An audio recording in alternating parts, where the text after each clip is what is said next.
What's up everyone, it's Trainer Dell, and in this video I have for you my Jhoira Weatherlight Captain Brawl deck. I'm really liking Brawl. It's basically Commander, EDH, 60 card instead in standard format and no commander damage, which is cool. Although I have a lot of decks that rely on commander damage sometimes. But I thought the original thing about building a Brawl deck was there wasn't a lot of choices, but with Jhoira, man, I need more space, you know? So eventually I think when this all rotates out, I'll basically turn this into an EDH deck, a commander deck to play with my friends. But it's cool having a Brawl deck, and it's pretty good. I wish I had Karn, so there's no Karn in here, but Karn would be a really good card to have in here. But my commander is Jhoira, Weatherlight Captain, and I have some weird effects going on, but yeah, she's cool. Whenever you cast a historic spell, draw a card.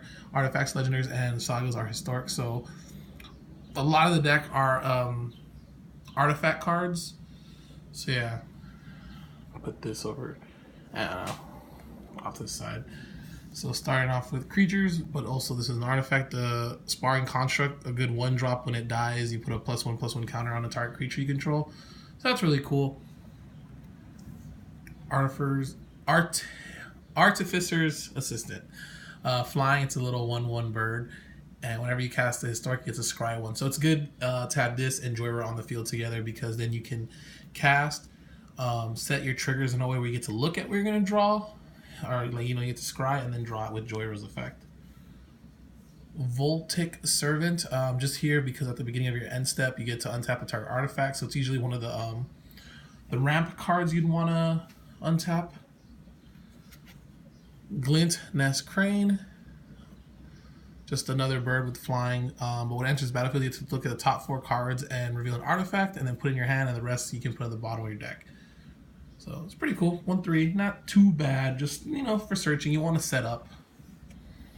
Reckless Fireweaver, this card can do a lot of damage.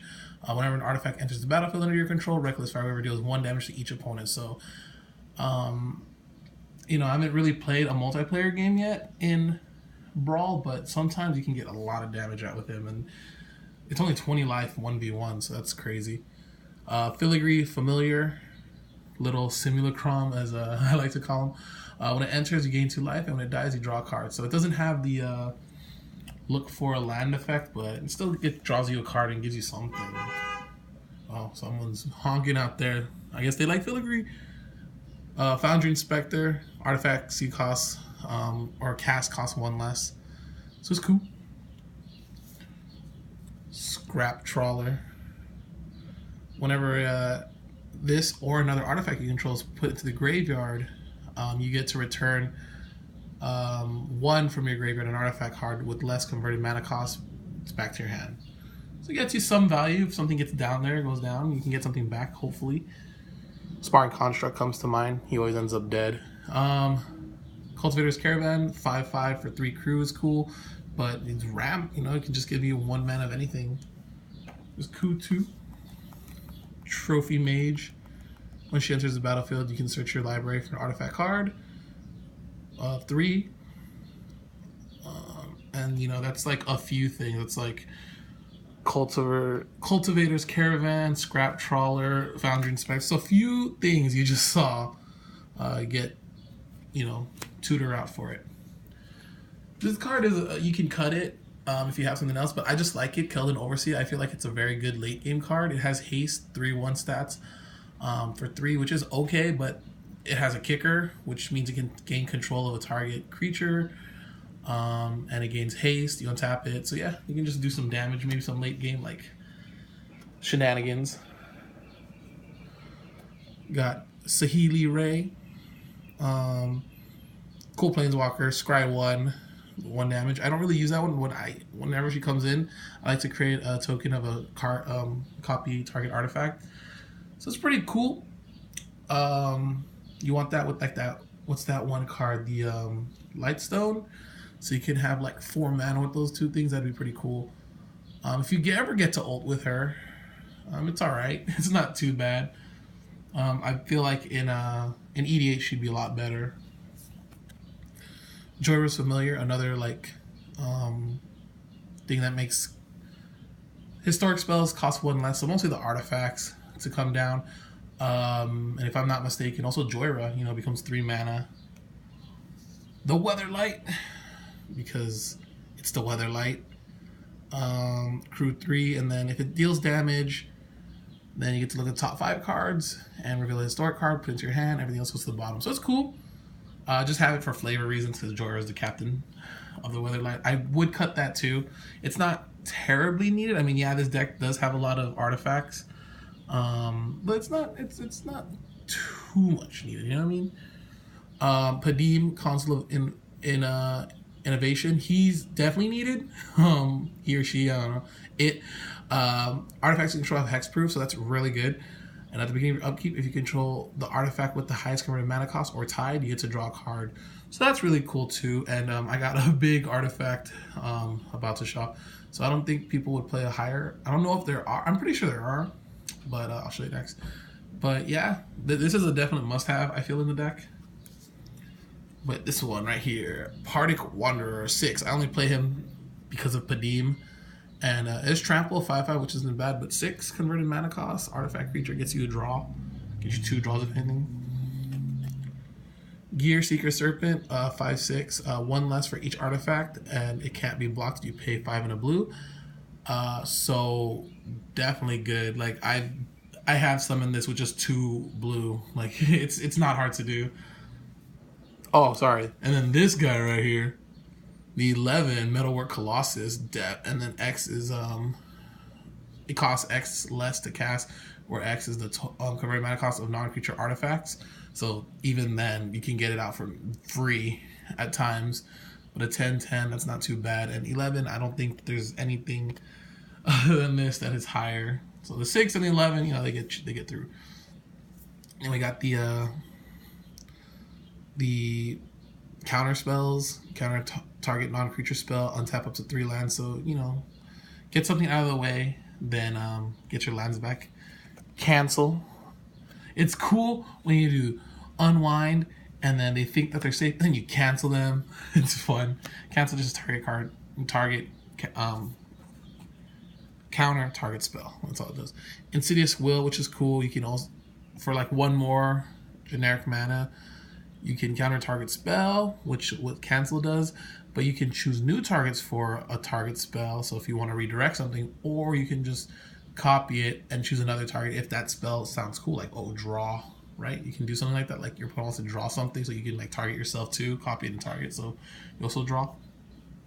So this card can get crazy good. Paradoxical Outcome. 3 and a blue. Return any number of target non-land, non-token permanents you control to the owner's hands. Draw a card for each card returned this way. So in the late game, and having Jhoira on the field, you can recast your artifact, draw a whole bunch of cards. You don't want to draw your whole deck out, but you want to draw enough to do certain things, and just really works. Just really cool. Oh, I forgot this is here. Spell Swindle. Counter target spell, create X colorless treasure artifact tokens, where X is the spell's converted mana cost, and they sacrifice that amount of your mana. So that's this here, Spell Swindle, another big costing counter, but you can get the job done.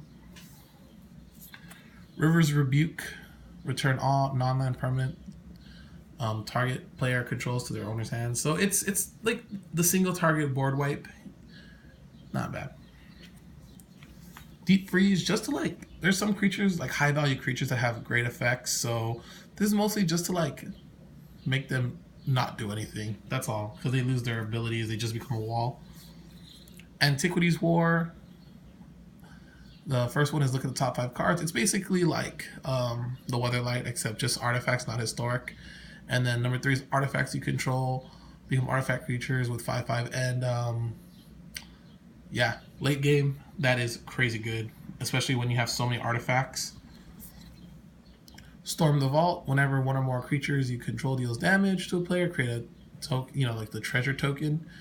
And at the end step, if you have 5 or more artifacts, transform it, which definitely have. And I have transformed this in every game I've played when I get it out. So you can add one of anything or add blue to your mana pool for each artifact you control. So this is what you want to keep up. When you flip it for counter spells, it's just good. Then to the ramp, Mox Amber. Just Mox Amber. Just when you have Jhoira on the field and you play this, really good. Just you get a draw from Jhoira. You can get red or blue, so it's cool. Here we go, Power Stone Shard. This is the one that you want to copy with Saheeli Ray.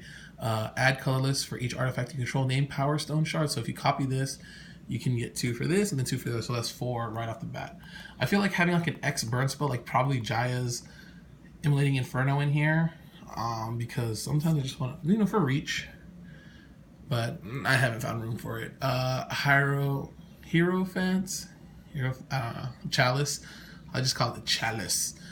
When it enters, target opponent loses 1 life, you gain a life, and just ramps give you 1 colorless mana. Or Zaka Relic, which is probably the better of the 2, also gives you 1, and you can get Ascend from it, and you can sacrifice it, gain 3 life, and draw a card. So you can only do that when you have City's Blessing, but it's not too hard to do. Gilded Lotus, 5, but it gives you 3 of any color. So with the Voltic Servant, I like to untap this one usually. Navigator's Compass, more like I would cut it, but it's just, Jhoira's the navigator. Where is she? She's the captain, so it's just something to have because it's on the Weatherlight, right? So gain 3 life, and then you tap it for until end of turn. Target land becomes a basic land of your choice, addition to its other types. So you can fix anything you can fix. Renegade Map comes in tap, but you can sacrifice it next turn by tapping it and search your library for a basic land card, reveal it, put in your hand. And it's a 1 cost. Those 2 are 1 cost, and so this one's Sentinel Totem. When it enters, you get to scry 1, and you can tap to exile it and exile all cards from all graveyards. So a good card to have if someone is using like graveyard-based effects.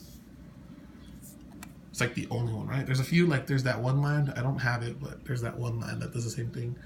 Strider Harness, which is kind of like the only way to have haste, like the equipment with haste, and gets +1/+1. So not too bad, but basically 4 mana you need to put into this to get that. It's okay. This card right here, Aether Flux Reservoir. So some of those bounce cards that put stuff back to your hand, or you can even reverse rebuke yourself if anything.